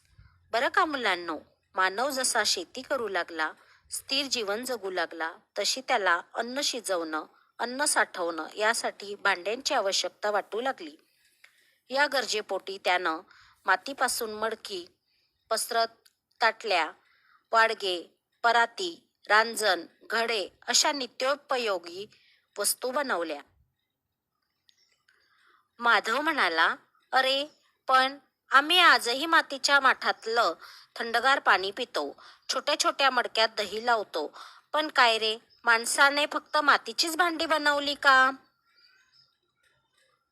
सुरई म्हणते, नाही, तसं नाही. मातीच्या भांड्यांबरोबरच दगडी, लाकडी आणि चामड्याची भांडी सुद्धा मानवानं तयार केली. तुम्ही चामडी बुदले, वाळलेल्या भोपळ्यापासून बनवलेले तुंबे कधी पाहिले आहेत का? मंदा म्हणते, हो हो, मी आंतरजालावर अशा भांड्यांची खूप चित्र पाहिली आहेत. अजूनही आदिवासी भागातील लोक अशा वस्तूंचा उपयोग करतात, हेही वाचलं आहे. खलबत्ता म्हणतो, मुलांनो, लाकडापासून बनवलेली ही काठवत पहा. गव्हाचं, बाजरीचं, ज्वारीचं अशी पिठं मळण्यासाठी, भाकरी थापण्यासाठी तिचा उपयोग केला जायचा. आजही ग्रामीण भागात काही घरातून तिचा वापर होताना दिसतो. काठवटही न राहवून बोलू लागली. काठवट म्हणाली, अगं मंदा, तुला आठवतं का, तुझ्या आजीला आमचा नवा मित्र मिक्सरची खूप भीती वाटायची. दाण्याचा कूट, मिरच्या, हळद, धणे असे काही बाही कुटण्यासाठी उखळ, मुसळ, दगडी खल किंवा खलबत्ता आजी वापरायची. पाटा, वरवंटा वापरायची. आता तुम्हीच सांगा मुलांनो, आज उखळीमध्ये कोण पदार्थ कुटत बसतंय? लावला मिक्सर की झालं काम. वेळ वाचतो आणि श्रमही वाचतात. पूर्वी पिठाच्या मसाल्याच्या गिरण्या नव्हत्या. गृहिणी जात्यावर धान्याचं पीठ दळायच्या. धान्य पाखडायला सूप असायचं. मंदा म्हणाली, हे सगळं खरं आहे, पण आज ही सर्व कामं करायला वेळ कोणाकडे आहे? जाते म्हणाले, मातीच्या व लाकडाच्या भांड्यांपाठोपाठ माणसानं तांब, लोखंड या धातूंचा शोध लावला आणि मग भांडी बनवण्यासाठी त्यांचा वापर होऊ लागला. पण या धातूंच्या शोधामुळे भांडी संस्कृती अधिक प्रगल्भ आणि विकसित होत गेली बरं का. अरुण म्हणाला, म्हणजे फक्त भांडी बनवण्यासाठी या धातूंचा खूप उपयोग होऊ लागला असंच तुला म्हणायचंय का? पण जाते भाऊ, आम्ही लोखंड आणि तांब या धातूंच्या भांड्यांबरोबर चांदीची देखील भांडी पाहिली आहेत. जाते म्हणाले, पलंग, खुर्ची, टेबल, कपाट, दारं, खिडक्या, मोठे दरवाजे यांसारख्या लोखंडापासून तयार होणाऱ्या वस्तू तुम्ही पाहिलेल्या आहेत. त्याचबरोबर स्वयंपाकासाठी लोखंडी कढई, तवा यांसारख्या भांड्यांचा वापर होतानाही तुम्ही पाहिलं आहे. तांबा आणि लोखंड या धातूंच्या जोडीला चांदी, शिस या धातूंचाही वापर सुरू झाला. धातूंच्या पाठोपाठ काचेपासून वस्तू बनू लागल्या. तांबा आणि चांदीला पर्याय म्हणून संमिश्र धातू, पितळ, कांसे यापासून भांडी बनवली जाऊ लागली. प्रशांत म्हणाला, मग स्टेनलेस स्टीलची भांडी वापरात कधी आली? सुरई म्हणाली, पितळी व तांब्याच्या भांड्यांची जागा ॲल्युमिनियम, हिंडालियम आणि स्टेनलेस स्टीलच्या भांड्यांनी घेतली. सध्या सगळीकडे स्टेनलेस स्टीलची भांडी बघायला मिळतात. जाते म्हणाले, पूर्वी आंघोळीसाठी घंगाळं, पाणी तापवायला बंब, पाणी साठवायला कळशी, घागर, तपेले, हंडा असायचा. पण आता सर्रास प्लॅस्टिकच्या बादल्या आणि टब दिसतात. अरुण म्हणाला, काय रे जाते भाऊ, जेवणाच्या पंक्तीत ताट म्हणून केळीची पानं, पत्रावळी तसेच वाट्यांसाठी द्रोण असायचे. हात धुवायला तस्त असायचं, होय ना? जाते म्हणाले, अरुण, तुला बरंच माहिती आहे की.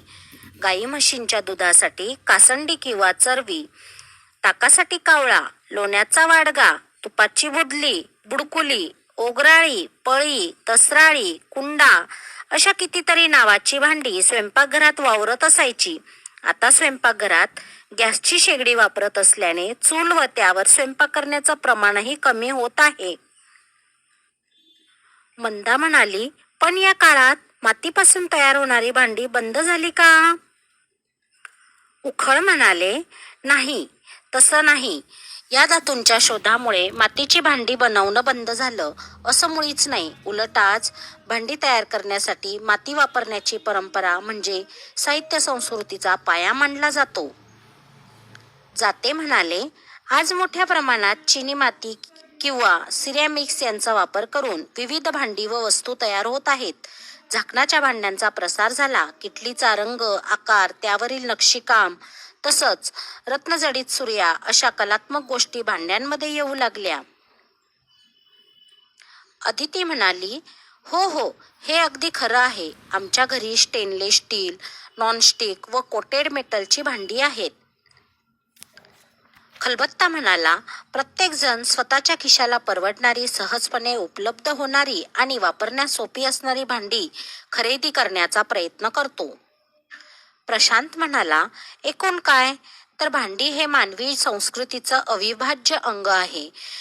गरजेनुसार भांड्यांमध्ये विविधता येत गेली असली तरी जिथे जिथे मानवी समाज तिथे तिथे भांडी असणारच.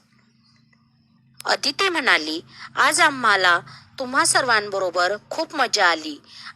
आम्ही तुम्हा सगळ्यांचे खूप खूप आभार मानतो, कारण तुम्ही आम्हाला भांड्यांच्या दुनियेची सफरच घडवून आणली.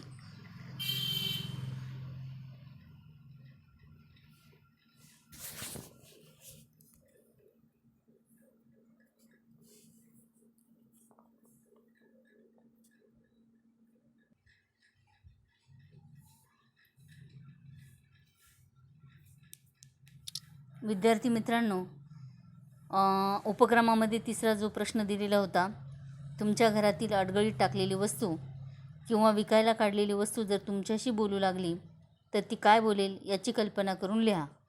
यासाठी मी इयत्ता 5वीचं जे पुस्तक आहे मराठीचं, त्यामधील भांड्यांच्या दुनियेत नावाचा जो पाठ आहे, त्या पाठामध्ये प्रत्येक वस्तू काय बोलू शकते, तिच्या मनातले काय विचार असू शकतात, याची माहिती मी तुम्हाला व्हिडिओ क्लिपच्या माध्यमाद्वारे ऐकवली. तुमच्या पाठ्यपुस्तकातील पान नंबर 23वर कंदील आणि विजेची बॅटरी, विजेरी म्हटलेले म्हणजेच बॅटरी, यांच्यातील संवादाची कल्पना करून संवाद लेखन करायला सांगितलेलं आहे. कोणतेही दोन निर्जीव वस्तू, परंतु आधुनिक काळातील आणि प्राचीन काळातील यांच्यातील संवादाची कल्पना करून तुम्ही संवाद लेखन करू शकतात. आता आपल्या पाठ्यपुस्तकात कंदील आणि विजेरी दिलेली आहे, तर यांच्यामधला संवाद सहजगत्या आपण त्यामध्ये लिहू शकतो किंवा मांडू शकतो. उदाहरणार्थ, कंदील आता त्या विजेरीला बोलतो आहे की तुम्ही अशी कल्पना करायची आहे की उदाहरणार्थ आत्ताच आपली दीप अमावस्या होऊन गेली बघा. तर आपल्या घरातील जी गृहिणी किंवा आजी असेल किंवा आई असेल, ती काय करते, दीप अमावस्येच्या दिवशी या सगळ्या प्रकाश देणाऱ्या ज्या वस्तू आहेत त्या काढते, स्वच्छ धुते, पुसते, त्याची पूजा करते, संध्याकाळच्या वेळेस त्याला नैवेद्य दाखवते, पुन्हा त्या दीपामध्ये किंवा त्या दिव्यांमध्ये वाती टाकते आणि प्रफुल्लित अशा प्रकारचा प्रकाश करत असते. तर जणू काही अशी कल्पना तुम्ही करायची आहे, या दीप अमावस्येला या दोघांची भेट झाली आणि हे दोघं एकमेकांशी बोलायला लागले, कंदील आणि विजेरी. तर कंदील असं म्हणेल, अरे बऱ्याच दिवसापासून तुझी आणि माझी भेट नाही, 1 वर्षापूर्वी आपण भेटलो होतो याच दिवशी याच वेळेला, पण 1 वर्षानंतर आपली भेट झालेली आहे, पण बरं आहे बाबा तुझं, तुला पुन्हा पुन्हा वापरतात, तुला पुन्हा पुन्हा हातात घेतात, या कुटुंबातले सगळे सदस्य तुला त्यांच्यामध्ये एकत्र नेतात, तुझा आनंद, तुझे लाड करतात, तुझं कोड करतात, तुला कौतुक करतात, पण मला मात्र एकदा धुतलं, पुसलं, पूजा केली, नैवेद्य दाखवला, पुन्हा ज्या ठिकाणी आहे त्याच ठिकाणी ठेवून देतात, पुन्हा वर्षभर माझ्याकडे लक्ष जात नाही आणि पुन्हा याच दिवसाला माझी परत पूजा करतात. हे काय मला बरोबर वाटत नाही.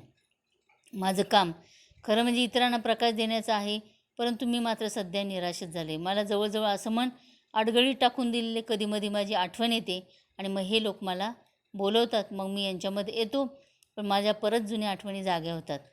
त्यावेळेस विजेरी काय म्हणेल, बरोबर आहे, तू जुनाच झालेला आहे, तुझं आता काय काम आहे, माझं बघ बरं की किती कमी वेळामध्ये मी या लोकांची गरज भागू शकतो, मी त्यांचा सेवक बनू शकतो. तुझं तरी काय आहे, तुला घासायचं, पुसायचं, त्याच्यानंतर तुझी काच बाजूला काढायची आणि काच बाजूला काढल्यानंतर मग तुला काय करायचं, तर काच बाजूला काढल्यानंतर आतमध्ये ती वात वरती करायची, त्याच्यानंतर ते रॉकेल टाकायचं किंवा केरोसिन टाकण्याचं झाकण काढायचं, ते भरायचं, मग ती वात वरती करायची, नंतर मग त्यानंतर मग ती प्रज्वलित करायची, मग ती काच बसवायची आणि मग तुझा प्रकाश पडणार. माझं काय, बटन दाबलं की लगेच प्रकाशच प्रकाश सगळीकडे पसरलेला असतो. त्यावेळेस कंदील पुन्हा त्याला म्हणतो की अरे तुझा एवढा लख्ख प्रकाश दुसऱ्यांच्या डोळ्यांना त्रास होईल असा, पण माझं बघ बरं कसा मिनमिनता पण सदा सर्व काळ शांत प्रकाश देणारा मी, उलट जुनं ते सोनं म्हणतात ना, त्याला तू विसरून गेलाय वाटतं. त्यावेळेस विजेरी म्हणाली, हो, पण आता तुझा काळ बदलला, गरजच काय उरली. कंदील म्हणाला, असं काही म्हणू नको, प्रकाश देणं हे तुझं आणि माझं पण व्रत आहे. वास्तविक तुझ्याबरोबरीने मी, माझ्याबरोबरीने तू, अशा पद्धतीने आपण जीवन जगलं पाहिजे. अशा पद्धतीचा अजून तुम्हाला भरपूर मुद्दे त्याच्यामध्ये मांडता येऊ शकतील. अशा प्रकारचा सुसंवाद या ठिकाणी साधला गेला जाईल किंवा गेलेला आहे. तर तुम्ही याच्यामध्ये अधिक मुद्दे मांडू शकतात किंवा आणखीन 2 वस्तू घेऊन त्यांच्यामध्ये संवाद साधू शकतात. धन्यवाद.